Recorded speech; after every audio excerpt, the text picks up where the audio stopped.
A Chinese general writes down the ultimate cheat codes for winning at life around 500 BCE, and literally everyone with power has been using his exact playbook ever since. We're talking CEOs, politicians, dating app strategists, and that one friend who somehow always gets what they want without seeming to try. You know the one, they probably haven't even read Sun Tzu, but they're living his principles anyway. The art of war isn't really about war, it's about human psychology, power dynamics, and why the smartest victories happen before anyone realizes there was even a fight. You've been watching these patterns play out your entire life without recognizing the 2,500-year-old blueprint. But here's the thing that should make you uncomfortable. If you don't know the rules, you're probably losing the game.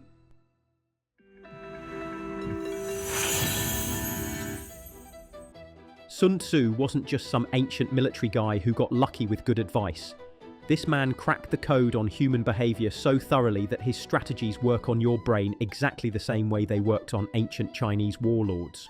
Born during China's Warring States period, basically Game of Thrones but with more philosophy and better battle tactics, Sun Tzu watched 7 kingdoms tear each other apart for 250 years. Instead of just joining the bloodbath, he stepped back and asked the most dangerous question any strategic mind can ask. What if there's a pattern here? And here's where it gets magnificently, absolutely ridiculous. While everyone else was obsessing over bigger armies, better weapons and more elaborate battle formations, Sun Tzu was basically inventing psychology. He figured out that humans are predictable creatures who respond to the same triggers whether they're wearing ancient Chinese armor or modern business suits. Spoiler alert, we absolutely do, and the fact that you can predict someone's LinkedIn post based on their coffee order proves his point. The man literally wrote, "Supreme excellence consists of breaking the enemy's resistance without fighting." He figured out how to win by making the other side surrender before anyone drew a sword. It's like discovering you can win chess by convincing your opponent to forfeit while they're still setting up the pieces. Sun Tzu's first psychological masterstroke. The best victories happen before anyone realizes there was a competition. He called this winning without fighting. But what he really meant was position yourself so well that fighting becomes unnecessary because you've already won. In ancient Chinese warfare, armies would spend months maneuvering for position before any actual fighting began.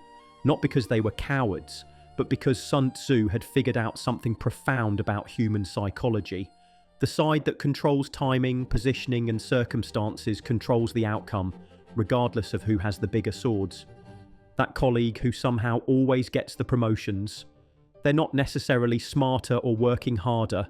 They're positioning themselves strategically, controlling timing, and making decisions look inevitable before anyone else realizes decisions need to be made. Meanwhile, you're still trying to win through hard work and merit, which is adorable, but not how power actually works. Watch this pattern in your actual life. The timing control game. Some people always seem to know about job openings, relationship opportunities, or social events before everyone else. They're not psychic, they're cultivating information networks and positioning themselves at decision-making intersections. While you're waiting for opportunities to be announced, they're creating the circumstances that make opportunities inevitable. The framework setter. Certain people shape conversations by setting the terms of discussion. They don't argue their position, they establish the framework that makes their position the only logical conclusion. You've experienced this every time someone asks for your opinion, but has already structured the question so only one answer makes sense. The inevitable choice creator. The most sophisticated version is making your preferred outcome feel like the natural, obvious choice. Amazon didn't force you to use one-click purchasing. They just made everything else feel unnecessarily complicated. Sun Tzu understood something most people miss.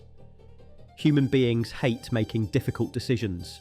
We're cognitively lazy creatures who will almost always choose the option that requires the least mental effort and feels most obviously correct.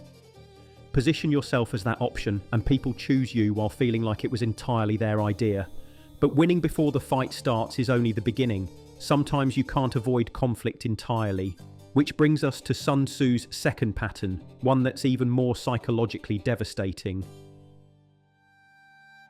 Here's where Sun Tzu reveals something profound about human psychology. All warfare is based on deception. But he wasn't talking about lying. He was talking about understanding people's psychological patterns well enough that you can predict their responses. The most effective approach isn't manipulation, it's creating conditions where people's natural tendencies align with better outcomes for everyone. Ancient Chinese example, Sun Tzu once faced an enemy army that vastly outnumbered his forces. Instead of trying to match their strength, he studied their general's personality. The opposing commander was proud, impatient, and desperately wanted a quick, decisive victory to impress his superiors. Sound like anyone you know? Maybe that one manager who always needs to be the hero? So Sun Tzu appeared to retreat. Not a full retreat, just enough to look slightly vulnerable while staying completely in control. The enemy general, seeing what looked like weakness, abandoned his strategic position and charged into what turned out to be a carefully prepared trap. Sun Tzu didn't defeat the enemy army. The enemy general defeated his own army by falling for his own psychological patterns. Every time someone's desperation to appear smart makes them confidently wrong about something they could have just looked up. You don't have to make them look foolish. Their need to seem knowledgeable without doing the actual work accomplishes that all by itself. Watch this pattern in contemporary life, the ego exploitation method. Some people are so desperate to prove they're the smartest person in the room that they'll take strong positions on topics they don't understand. You don't have to argue with them, just ask clarifying questions and let their overconfidence create the contradiction. The impatience leverage strategy. Most people want results immediately and will make poor long-term decisions to get short-term satisfaction. If you can delay gratification and think strategically, you can consistently win by simply being patient while others defeat themselves through hasty choices. The entire credit card industry is built on this principle. The status anxiety amplifier. People will make elaborate, expensive, time-consuming decisions to maintain or improve their social status. Often these decisions work against their actual interests. While others exhaust themselves trying to impress people who don't matter, you can focus on actually useful activities. The psychological insight here is that Sun Tzu understood something modern behavioral economics discovered 2,500 years later. Humans have predictable cognitive biases and emotional triggers. The key is recognizing these patterns in yourself first, then understanding how they influence others. This isn't about exploitation, it's about working with human psychology rather than against it. But there's one more pattern that makes the first two even more powerful, and this one might be the most important of all. Sun Tzu's third pattern might be his most psychologically sophisticated. If you know the enemy and know yourself, you need not fear the result of 100 battles. But the real genius is in the asymmetry. You understand how people think while they know nothing useful about your decision-making process. This isn't about being secretive or mysterious. It's about information management. You collect data about how people think, what they want, what they fear, and how they make decisions. Meanwhile, you control what information about yourself becomes available. Social media has basically turned everyone into amateur practitioners of this principle, except most people are terrible at the control what you reveal part. Historical magnificence. Ancient Chinese spies weren't just gathering military intelligence, they were studying enemy generals' personalities, their relationships with subordinates, their personal insecurities, their decision-making patterns under stress.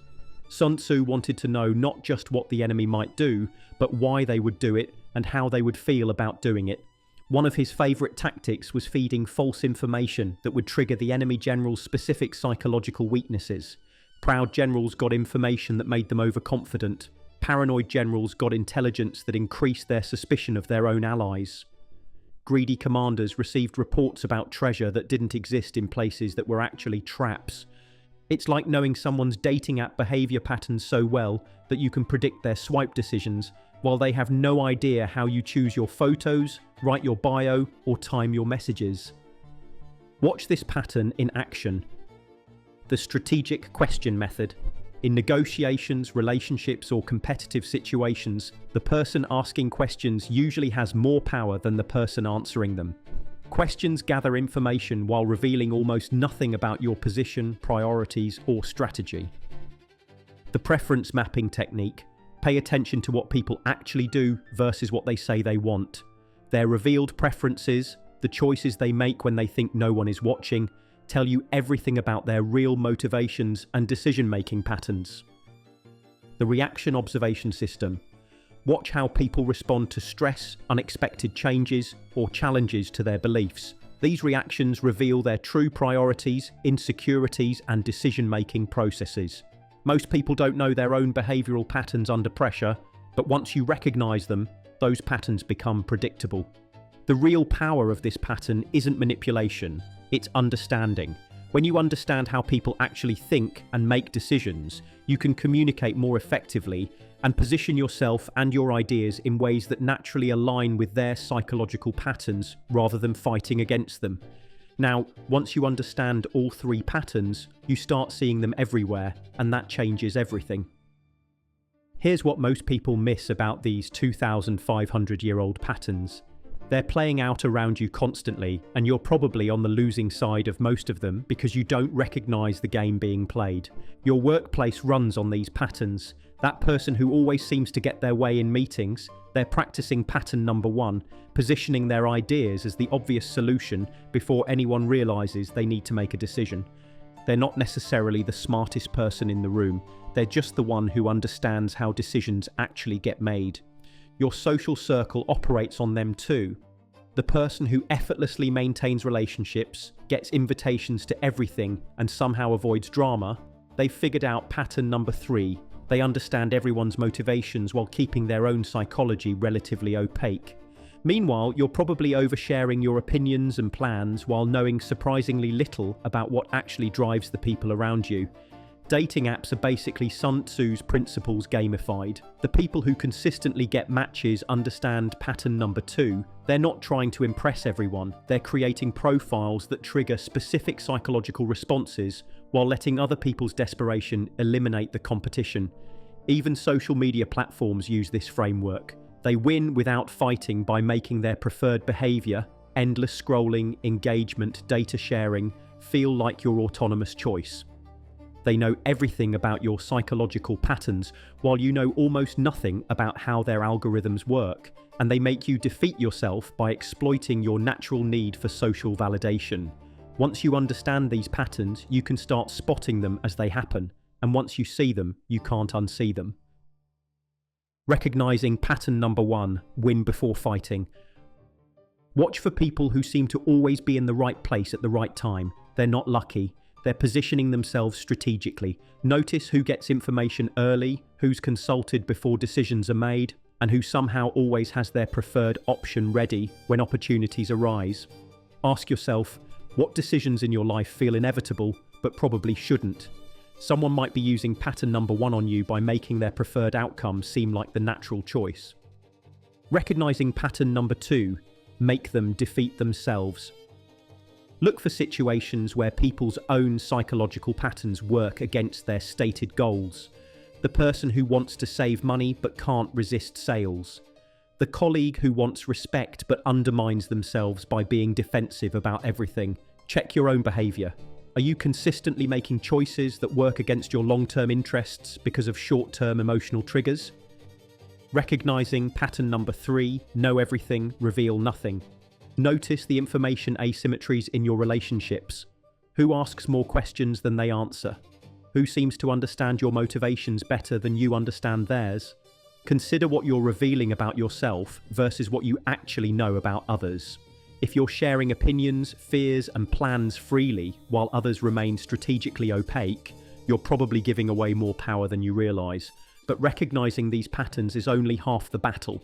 The real question is, what do you do with this knowledge? The ethical application of Sun Tzu's patterns is about understanding human psychology so you can work with it rather than against it. It's about recognizing these dynamics when others use them on you and positioning yourself advantageously without exploiting people's vulnerabilities. Ethical pattern number 1, instead of manipulating circumstances, focus on genuinely adding value while positioning yourself strategically. Be the person who understands how decisions get made and ensures good ideas have the best chance of being implemented. Ethical pattern number 2, rather than exploiting people's psychological weaknesses, Understand them so you can avoid triggering unnecessary conflicts and help others make better decisions. Use your awareness of cognitive biases to design interactions that bring out people's better judgment. Ethical pattern number 3. Gather information to understand situations more completely, not to gain unfair advantages over individuals. Ask questions because you genuinely want to understand, not because you're mining for psychological leverage. The goal isn't manipulation, it's conscious competence, understanding how these patterns work so you can choose when and how to engage with them, rather than being unconsciously controlled by them. Sun Tzu figured out 2,500 years ago what most people still don't want to acknowledge. Humans are not primarily rational creatures making logical decisions based on complete information. We're emotional, social, status-conscious beings who use reasoning primarily to justify decisions we've already made for psychological reasons. This isn't cynical, it's practical. Understanding how people actually think allows you to communicate more effectively, build better relationships, and navigate situations with considerably more success and significantly less frustration. Most conflicts come from expecting people to behave rationally when they're actually responding to psychological triggers we don't recognize. When you position yourself as the low resistance option, people choose you while feeling autonomous. When you understand others' psychological patterns without being controlled by your own, you can respond consciously instead of reactively. When you manage information strategically, you can have more influence with less effort, which brings us to the uncomfortable truth about your life right now. Let's pause for just a breath. We release weekly videos exploring the timeless mechanics of power, from ancient empires to the instincts that still trigger fear, loyalty, and desire. We follow the architects of control, the performers of ritual, the legends of will. Some are icons, some you've never heard of, all shape the world you live in. If you like focused storytelling, historical insight, and a wink of visual irony, subscribe and join us as we decode the Power Playbook one story at a time. You've just learned to recognize 2,500-year-old patterns that are shaping your relationships, career, and life outcomes every single day. These aren't historical curiosities, they're active psychological dynamics that determine who gets what they want and who doesn't. The person who understands these patterns has a massive advantage, not because they're smarter or more talented, but because they're working with human nature instead of against it. They win more often, face less resistance, and achieve their goals with considerably less stress and effort. But here's your choice. Now that you see the game being played, do you want to keep being an unconscious participant? Or do you want to develop conscious competence in these timeless patterns? Ask yourself, how many of your daily frustrations come from not understanding how decisions actually get made? How often do you work harder instead of more strategically? How much energy do you waste fighting human nature instead of understanding it? The patterns are already there. The psychology is already operating. The only question is whether you'll learn to recognize and work with these dynamics consciously, or continue being surprised when the same ancient strategies keep producing the same predictable results. Subscribe to join people who see the psychological games being played instead of being the ones getting played. Though honestly, after learning Sun Tzu's patterns, you might find yourself noticing these dynamics everywhere. Fair warning, once you see the matrix, you can't unsee it.